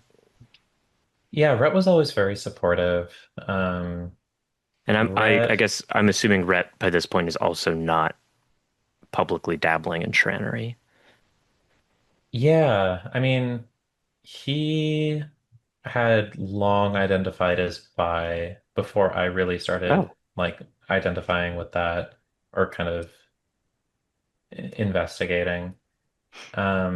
But I remember we had this like conversation where we rented a little like mobile home or something like up north. We just wanted to get away in the like the lockdown phase of the pandemic. And so we had this like nice little spot and we're just like sitting outside on a patio and having this conversation. And both of us, I think Rhett had started the conversation of just like, well, what if like I like am not really a woman? What if I'm non-binary? Um, Wait, I'm sorry, what year is this? This is during COVID, but yeah, this is 2020. 2020. Okay. And so he was like bringing that up for the first time, and I was just like, that's the least surprising thing I've ever heard. Um, and uh, and I remember also like a little bit later, but still on the same trip, being like, yeah, I've been thinking about stuff too, and like I don't know, maybe I might be non-binary, but I don't want to take up space. Um, From like Rhett's journey or just in general? there's just too many non-binary people, and we didn't need another one, clearly. Yeah. And it after a little while longer, later that summer, um, I'd kind of like reflected on that enough that just decided to, um, yeah, start telling friends about that, starting using at the time he, they pronouns. Um, So and you took the whole slow trajectory of pronouns. truly, I've done the whole path and um, came out at work. I've been out everywhere pretty much the whole time that I've done this. I Hmm. just didn't like the like slow rollout or like thinking about it too much kind of thing. Um, but I remember after coming out at work and just like posting about it on Twitter, I was just like, oh, if I'm coming out, I probably do actually have to talk to my parents about that. Because like this is a public feed. Um, so wouldn't you believe it, on the night of the 2020 elections, I Great decided to timing. sit down. Great But timing. Everyone's in great spirits. that's not even an unpredictable timing. That's you made that choice. I'm like, well, we're all here. Yeah, had that whole talk. Um, but it is really funny. Like Rhett and I have had very parallel um transition timelines. And to the point of like we identified as non-binary at around the same time, came out at work. We started hormonal transition at the same time. Um, and then last November, we were both like, okay, I guess it's like time, let's change our names. Um, and partially because I was driving the paperwork aspect of it, but like we both like legally changed our names at the same time. Um, and then settled on like, all right, we're not fully binary, but we're going with trans woman, trans man, um, since then. And what I want to ask you to speak for Rhett because I'm going to ask Rhett to speak for himself later, hopefully. But what does that mean to you? Like, what to you, that move from non-binary to non-binary trans woman, like, what are you communicating with that? Yeah, there's a sense in which the work that I have done in deconstructing so much means that I don't think that there is ever any like putting the lid on like a truly binary sense of self and gender presentation.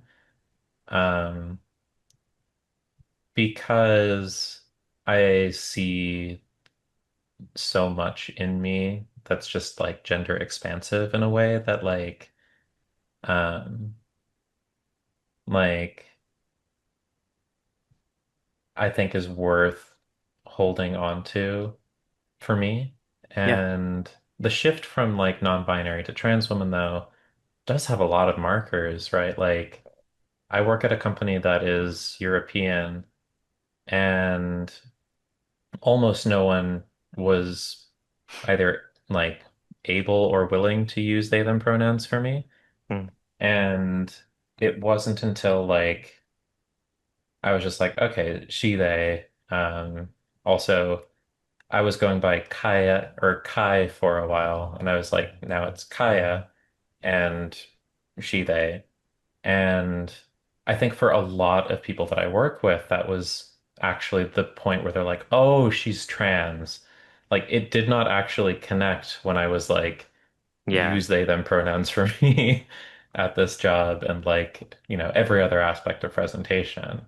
Is there like a primary language spoken in that in the office? It's primarily English, but a lot of people are like first language German speakers. Okay. Um, that's interesting. And like, was that part of it for you? Was it like a desire for like was part of the motivator behind it the way that you were interacting socially? You're like, I want to further clarify the drasticness of my radical gendering here, or Kind like of what? the opposite, actually. It was Okay. more that like I was a year and a half on HRT and just like organically people were she herring me and like I wasn't correcting people and after a while I was just like, you know what? Yeah, it's dumb to not recognize the fact that I am now operating in the world as a woman, because this is what people um, are seeing, right, with their own eyes. And um, so it was really just like my friends starting to she, her, me, um, without any kind of prompting that I was just like, you know what, you're not wrong. And kind of incorporated that. Um, so it was Interesting. less of like this is a thing that I'm announcing for myself, but more of like, no, I guess this is where I actually am. And just to clarify, when you say that for, of course, future queer studies scholars, um, What did I do this time? well, what I'm the questions I can imagine someone having, because I think I understand what you mean, but Hmm. let me voice like a maybe the angry let me voice the angry social media perspective here. Oh, you're saying just because you started looking more like a woman and like were being gendered as woman that meant like that's what made you a woman? Isn't that kind of non-binary phobic of you? Because lots of people would have looked like you and still been preferring they them, and like that would have been misgendering. Yeah, no, okay, so like I do at this point I think have like a a look that is relatively androgynous that I would have been thrilled when I started my transition to have like landed at. And it's kind of like the experience of being on this journey um keeps teaching me that like no, I am not, yeah, like it turns out that this wasn't the destination that I was looking for. Like I have more, like the more feminine my presentation has been, the more that I have been comfortable with that. Um, and certainly not to erase like non-binary identity, um, but more like because that all that time I was identifying, I am trans feminine, I am like a femme person. Um, and non-binary, both trans and non-binary, are sufficient categories to describe me, I feel. Um, as is woman. And so it's it's more just a recognition of being a woman, as we started at the top of the conversation, is not any like of these super specific sets of like boxes that you need to check, but in the kind of total subjective and socially contextualized experience, um, I just kind of found that I had already been living in and participating in that cultural experience and decided to like, I was ready to update the labels. Um, Yeah. I mean, I do think there's something. So I guess yeah, I want to unpack further.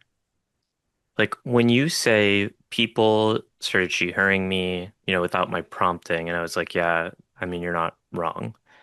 Um, I guess what I'm trying to parse through for you is like, does woman refer to something internal that it felt like, as these people are using she, her to describe me, it allows me kind of the empirical chance to like reflect inwardly and realize like that feels appropriate. Like that literally doesn't feel wrong. So I guess whatever she, her refers to personally feels accurate for myself. Or like what really was it this kind of outside in meta level process of like, well, when I look at it, I really am participating in the rituals of womanhood. And so I guess the most accurate label from the perspective of an outside observer really is woman. Like in your right. mind, are those different in your head? Do those like does one or the other feel more or less true? So, um, I believe you are aware of kind of like the difference between kind of like the Platonic versus the Aristotelian epistemology of like how do you know things, right? Um, I've always leaned more Aristotelian in my sensibilities. And so in the sense of if you're starting from there's this Platonic ideal of woman, and I know that that is a separate existing thing that therefore I participate in, and I have this like innate sense of connection with the form of woman. Little bit less my experience. I've been driven a lot more by I keep having experiences. I'm allowing myself to participate and like exist in the world in this way, and I keep being satisfied with that decision. And I find that I'm thriving as I have continued to express my gender. And so for me, I probably, if you like locked me in a cave and gave me HRT for 5 years, probably still would have like come to these terms One absent. second. Oh, yeah. My girlfriend's gonna get some cat litter real quick. Oh, no worries. But yeah, you can keep going, Kaya. But yeah, if I was just like completely separate from society, I probably still would have figured out these things about myself, um, to an extent. But there's also a very real sense for me in which like gender is what's This their is name? this is this one. Oh, they look so similar. I need to see your half mustache. This one's Piro. Hero? He's got the lighter mustache, but they otherwise look very similar. They are brothers. Oh, Um, yeah. Okay, sorry. So there are things. Sorry, that the whole cat and noise blasted my brain for a second there. yeah, If you were removed from society, there are things about yourself you probably would have been able to figure out. right. But I think that for my particular experience, like existing in the world as someone who is just seeking authenticity and has been given access to hormones. Uh, People just started to perceive that in me, and like I think that there's a kind of just perceiving like I guess what I would say is people have obviously interacted with me for my whole life, right? And the way that someone interacts with you when they perceive you as a man, as an androgynous person, or as a woman are all different things, right? And I have, and there's the like the realm of like stereotyping of because you are this category of person, I assume these things about you, and therefore I will treat you in a certain way. Um, the more that my transition has progressed, the more I have felt people perceiving me in a way and treating me in a way that felt congruent with like how it just felt right the way that people were starting to relate to me. Yeah. And I think that's like the Okay. strongest experience of transition for me. Got it. Yeah. Um, and that's one of the options I was trying to explain, at least in the dichotomy I presented of like the way that people I guess what I'm trying to get at that that's similar to how I feel. So that's how I at least projected an understanding onto what you'd said. Hmm. But I wanted to clarify to make sure I wasn't just projecting and because I also know there are people like there are specifically a lot of like AFAB non-binary people who might go through the world performing and looking very similar to how you do, who like actively do not enjoy being referred to as she, her, or grouped in with women, you know? And part of what was interested in seeing there is like, because I didn't, the misinterpretation I thought someone might have of what you were saying is I just had to acknowledge that being someone who looked and proceeded through the world like I did, she, her simply was correct, which would have, like, I didn't think that's what you were saying. And that would have been something that might have pissed off this other person who looks from the outside similar to you, but would have a different internal experience of the she, herring. Um, Yeah. and And so rather, certainly there is the sense in which like um stating it plainly, uh I enjoyed being she heard. I yeah, found that's that what was when you yeah. say like that was correct, that was just right. I just wanted to clarify, like what you were saying wasn't that was objectively correct. It felt correct internally. Like it was what it gave you was access to like kind of internal evidence of rightness Right. that then helped you like that helped for you confirm that idea of like, well, if and then now I'll project again. But it sounds like you're saying, and correct me if I'm wrong, like if what woman refers to is a kind of person who like for whom it does feel correct to have people refer to them with she and her and to group them socially and interact with them socially as woman. And those things also feel correct for me. I suppose functionally that makes me a woman. Yeah, and I like the language of like language games, right? And like social games, right? I am in the game, I'm playing being a woman, Yeah, the same way that I was playing being a man for a long time. I've always been very fundamentally a person, and a person who exists in a society that has strong categories of gender. But you're a human no, being I'm trapped not in human trying to society. be a gender prescriptivist, Yeah. but trans. And I'm sorry, I wasn't. I. I was very No, I just confident think you that that's weren't. really I just, amusing.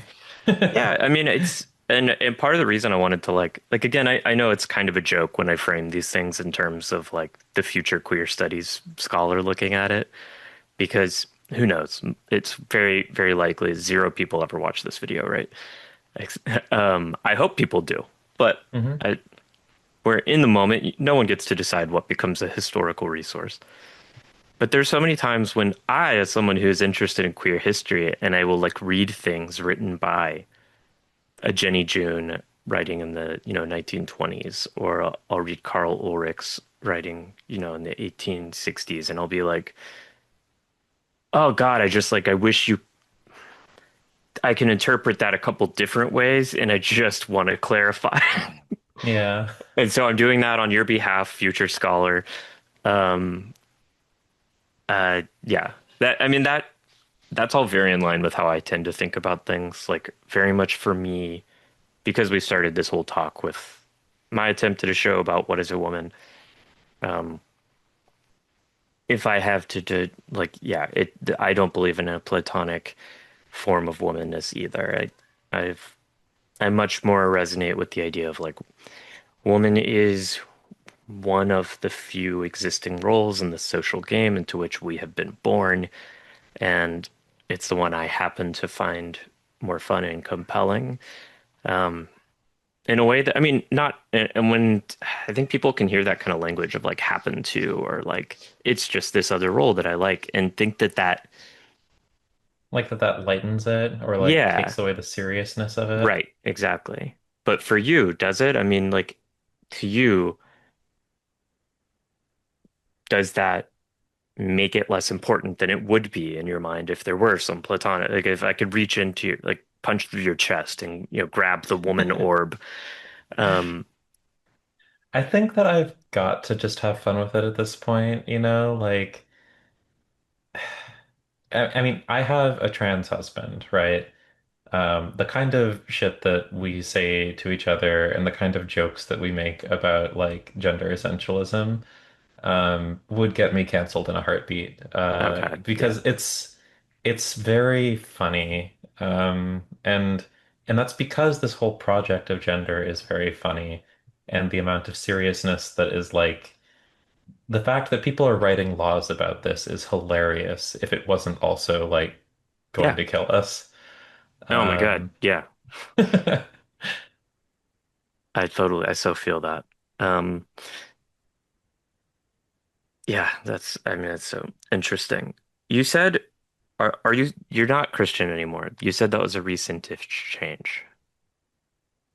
Yeah, I mean, I stopped going to church in the pandemic because that's what one did when we weren't going into buildings. Sure. And that was kind of the permission that I needed to just kind of stop. Were you, Um, by that point, was it a thing you were still doing by convention and habit, or was it a belief system you still had that you lost, or like what changed? I had a very gradual slide out of the church. I think that the the main thing that was keeping me going was I really liked singing in the choir. Yeah. Do you believe in God now? I don't think so. And I don't think that I did for honestly quite a long time. Like with the whole, at the root of the whole problem that I had about evolution was just like, well, there's no evidence, right? Like, and this is not how I go around accepting truth statements in my day-to-day life. And I was kind of running with that intellectual incongruity for, a large portion of my life of like, this is, I guess, the one thing that we do on faith. And because it's the kind of claim that can only be accepted by faith, so I will treat this differently than I treat everything else.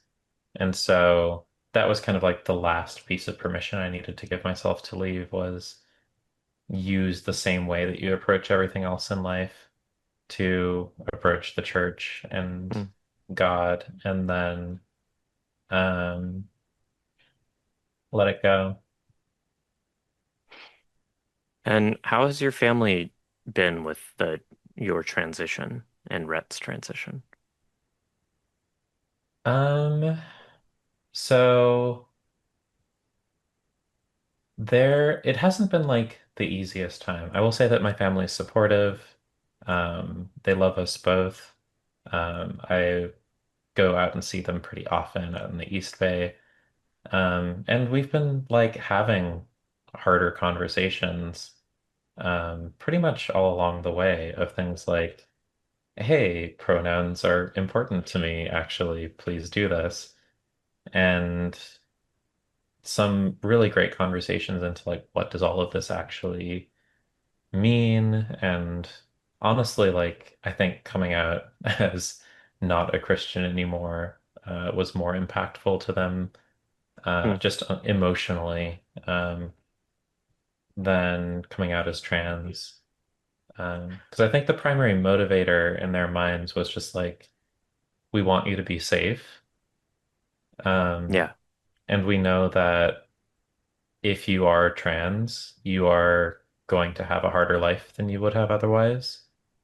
And the same logic of like, we believe in an afterlife and like if you're going to renounce the faith, that's like the ultimate danger, right? So it's like Yeah, you can a trans woman can still get forgiveness, on the deathbed and be welcomed into the holy embrace, but uh you're just gonna burn in hell now. No, I'm being flippant with your experience. Uh, that, yeah, I think the protective impulse is so often what motivates difficulties that parents, families have. Um, and I think so much of that ends up like being founded on a misunderstanding of what trans people are saying and doing. They're like, well, this is an irrational choice. Like being trans makes your life worse in these obvious ways. Why would you choose that? You know? Like, yes, oh, well, we're aware. Uh, the ways in which it's just like, oh, word, I'd never thought of that. yeah, it's very funny. I mean, was that the kind of conversation you would have with them? I mean, sometimes, like, initially, obviously, the first conversation I had with them was like, hello, I'm non-binary. You understand, you have this idea of a trans woman. I'm not that, is what I'm saying in this moment. Hmm. But that I am still trans in a way that I need to communicate to you.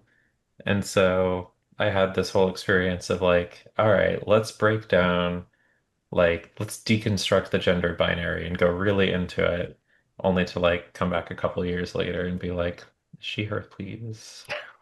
That's interesting. Um, I mean, do they have an easier time with understanding you as a trans woman than they did as a non-binary person? I don't know. Interesting. Okay. I know this conversation's run way longer than I told you it would, but so in the interest of time, um, the other topic that you specifically wanted to address that I have not allowed you to really bring up yet, except for your short discussion about high school, is you wanted to talk about swimming. You're in a trans swim league in San Francisco. No, I'm in Oh, a regular swim league, oh my US God. Masters. Regular people? Um, yeah, they let the all types in. Sorry. I am on an LGBT team, but that's really just Oh, who I practice with as opposed to like, who hmm. you compete with. This is an adult swim league or US, like what is US Masters? So is it kind of like all Yeah. recreational? This is the competitive adult swimming league in the United States. So is this the same league that would theoretically oversee people trying to go to the Olympics? Um, for the Olympics, there's generally you're doing like World Aquatics. Okay. Um, but like people who train for the Olympics do also compete in Masters. So tell me about swimming. Yeah, so I got swimming was something that was always like really important to me. Um, I think it like helps my brain in a pretty substantial way. Um, just the vigorous workout and the activity of it. And I also love the zen of being in the water and just hearing it around my ears Mm, and the way that I can't do anything but be present and like strain and breathe. And that's all there is. Um, and so I found at many points that like staying out of the pool for too long like would directly affect like my mental health. And so even when like life as a working adult became busy, I was still like occasionally getting back into a pool, getting a gym membership and finding a way to go swim. And I've been doing that, casually um throughout my adult life, but I had started getting more serious about it um really just a few years ago. I had a friend who also like grew up swimming and she wanted to like start working out and asked if I would go with her. And um, at this stage, I was identifying as non-binary and already pretty uncomfortable with just being topless. hmm So with this friend, I'd already like worn swimsuits casually, like at like pools and hot tubs and stuff. But it was going to the gym and working out and getting back in with this friend while wearing a one-piece swimsuit for the first time that I crossed like for me this really big hurdle into getting back into it. mm, Um, and she didn't keep doing it for very long, but I kept swimming for like another year and a half and then ultimately decided like I've been pretty consistent with this and it's been good for me. So I should go actually join a team, I think. And then it was literally just a matter of Googling gay swim team and like, oh, there is one. Um, That's that's as someone who also swam high school and got a lot out of it, and I've had my one piece lap swimming swimsuit sitting unused in the bottom drawer of my dresser for like a year, and that is a hurdle I have yet to be able to cross. That is, I mean, that's big. It's like scary. Um, yeah, like there were all of these like there it's a very revealing way to just present yourself. Like for someone who hasn't had bottom surgery, but also just like as a woman, like wearing a skin tight bodysuit yeah, and like exercising, like there's all kinds of social pressures that go into what you have to overcome to just kind of do that. Um, yeah. Navigating locker rooms is not a small part of that. That's so much of it for me is like just the idea of what I might encounter in a public pool setting of like navigating locker rooms or the fictional parent who accuses me of being indecent around a kid just because I'm swimming laps or something. Um, Yeah, those thoughts come up, right? Like yeah, The way that I got started, I originally pre-transition was changing in the men's room and just putting on a one piece and walking out to the pool deck. And I'm just like, I'm just wearing a different thing, but like, there's nothing about my body right now that is clocking as shouldn't be in the men's room. hmm. Um, that When you got said more complicated pre-transition, like you're is pre-hormonal transition. Yeah. at this point you're a they them. hmm Okay. Yeah. Um, and so that's what I started doing. Um, at a certain point of like having breast growth, I was just like, all right, time for the single occupancy freak room. Hmm. And did that for a while. Not that long actually, because that's about when I decided to like join the tsunamis. And I started changing in the gender neutral room for a while on the team. And then after like a couple months, um, like and having met a few more of like the women on the team, um, I like worked up the confidence and like walked in with someone that I knew and like started changing for the first time over in the women's room. And And yeah, the women, when you're meeting the other women on the team, are these other trans women, cis lesbians? Like who are they? I mean, not to presume about like Sure. whether or not people are trans, but to my knowledge, I'm the only trans woman on the team. Um, Yeah. And and the reason I was asking is just because like I haven't had that experience with locker rooms, but I know it's been early on, especially earlier in transition. Um, like my first few times using women's restrooms in public were very much only ever because like I would be with friends who were cis women as far as I and they know. And yeah. they'd be like, "Oh, of course you're coming with me." And I'd be like, "Okay." And so it's like that the invitation of a friend, it's like specifically a cis presenting friend into the space was very like helpful for me and getting over that fear. Yeah, that was really instrumental for me. And like,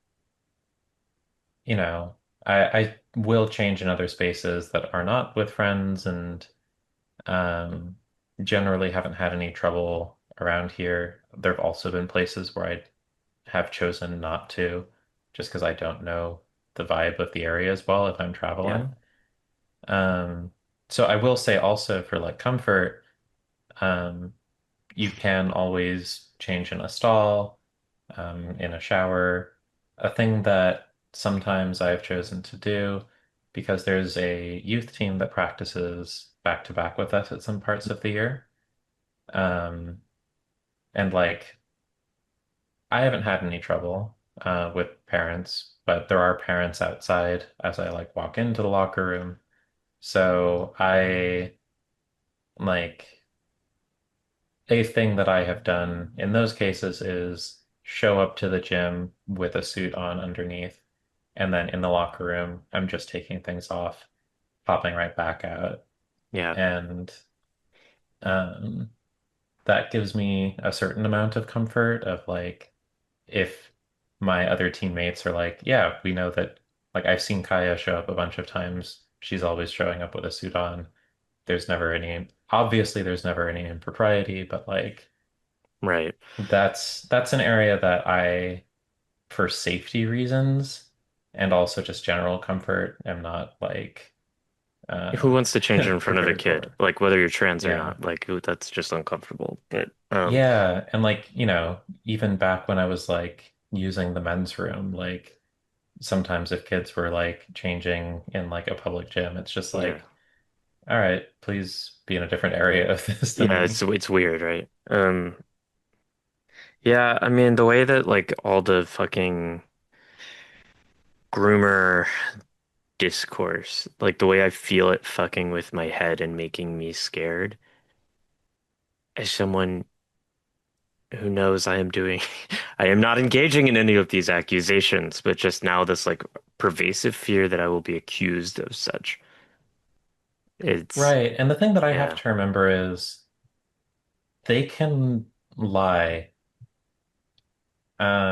Not just that it doesn't have to be like based in reality but like there need to be no facts Yeah, they can lie about in the fuck matter, anything. right?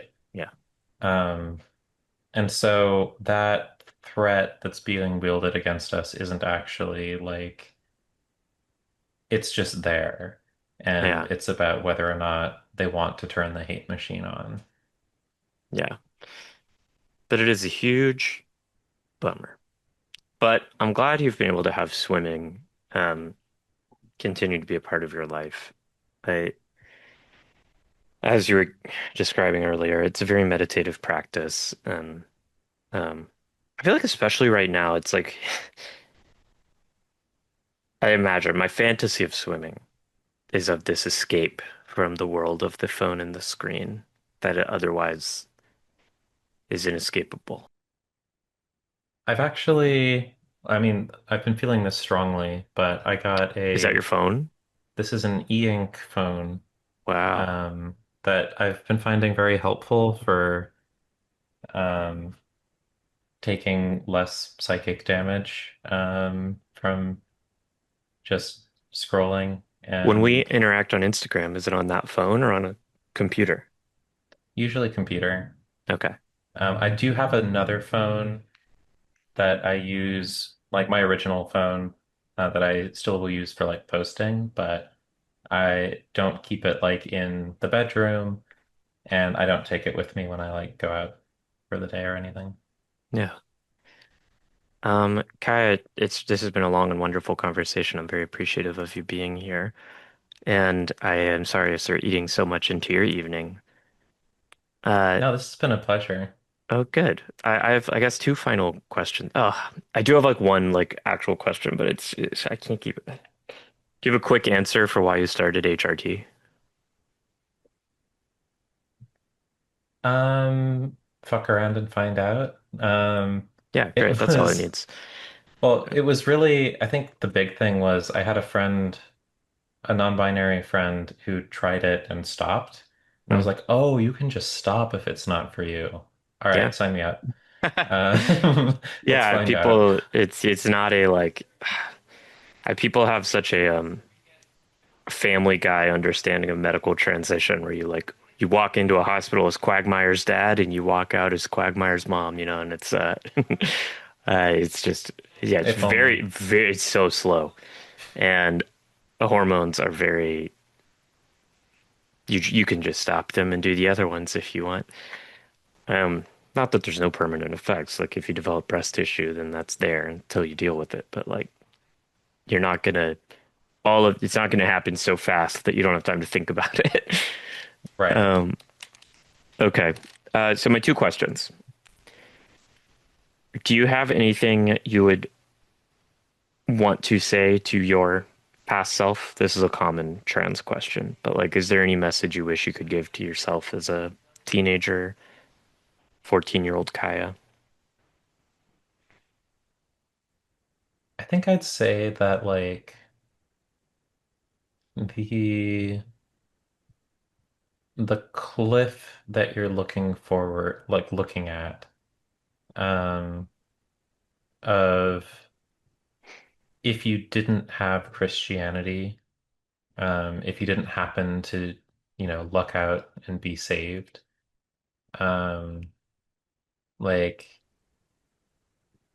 the world outside of that is fine. You will find your ground. Um, and you're not a horrible person. Yeah, that's great. And I lied. I had three questions. The second one, do you have anything you would like to say to viewers or listeners of today, of our current modern time? Yeah, if anyone has sat through this whole interview, props to Impressive. you. I think it was interesting. I found it such. Um, yeah, I guess I would say this is a dark moment, certainly. Like right now in 2025, the work to kind of screw us all over has been a long time in the works. Um, But if you're listening to this contemporaneously, Um, there are things that we can do. There is a fight in terms of who controls these algorithms which are radicalizing people. The culture of like this hyper masculine, hyper feminine grind set is probably unsustainable, and the culture will swing back in very pronounced ways. Because what they're promising isn't actually very fun for anyone. Um, and we can make deliberate plans and organize for what comes next while still trying to take care of ourselves and get through it. That's amazing. Yeah, and now that I'm thinking about it, I'm like, I don't know how many people are more prepared than you are to be talking about this moment than a trans woman who is currently a software developer in Silicon Valley and who previously was a legal intern for an evangelical law distorting hate group. Um, No, the pressure points are all so fragile and yeah, like truly it's just this like long battle of like people on the right knowing about those pressure points and being making strategic moves a long time ago about them. yeah, And we we shouldn't be standing for them. And I think the rest of the world will ultimately have our back when we take it to the tech companies and like they're give them retribution for what they're doing to the whole world right now.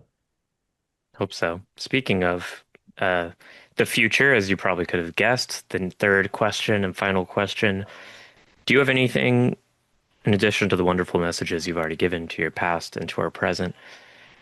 Anything in addition to that you might want to say to this imagined queer scholar or queer person looking back on this interview 150 years from now? Hmm.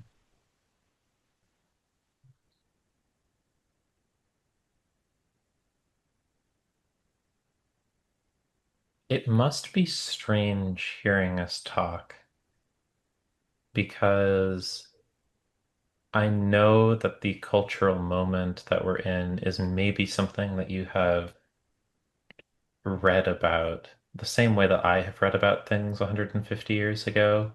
You're probably more of a specific expert, but still the world that we live in is so different from yours that only so much of this can actually be intelligible to you. I hope that there are themes of struggle and joy and resistance that make sense. Um, in fact, I'm sure there are. Um, but thank you for caring enough to listen to a couple trans women talk for uh, however long about their lives and their experiences. And um, I I hope whatever you're looking for, whatever insight, you can find some of that here. Yeah, that's great. Um, I think I've got nothing to add to that. Kaia, thank you so much again. Are you interested in people finding you places? Um, yeah, I think so. I would say I have a website, kaipeacock.com. Um, that's probably the place I would prefer you go. I have a blog, a newsletter that you can sign up to, an RSS feed if you're nerdy like that. Um, I also have a private Instagram. You could request. No good chance that I'm going to say yes. But I'm also on Mastodon, so you can find me Hmm. on Kai Peacock at sfba.social. You haven't hopped over to Blue Sky. I have, but that's secret. Oh. Don't Uh, find me. Fair enough. Okay. And if you are a contemporaneous listener, you can find me on Instagram at Sarah Rose Kaplan or on this YouTube channel, which is also at Sarah Rose Kaplan. And if you are listening in the past, wow, cool. And if you're listening in the future, um, I don't know where you can find me. You know better than I do what happens to me, I guess, if you're listening to this. Even if you know nothing, you know as much as I do. So that's kind of interesting. Go read And published works and or oh yeah, um, oh yeah, what else might have happened in our future? Um, your read the great saga. cinematography. Read the Yeah. great saga of my valiant. You know, I've always hoped that someday I would get to publicly debate Ben Shapiro. So maybe that's a thing you can go read about. Maybe that will have happened. And you'll be like, Ben Shapiro, who's that? And I'll be like, the most insignificant historical footnote. I'm glad you don't know who he is. Um, thank y'all so much for listening. Kaia, thanks for being here. And signing out from June 3rd, 2025. Bye.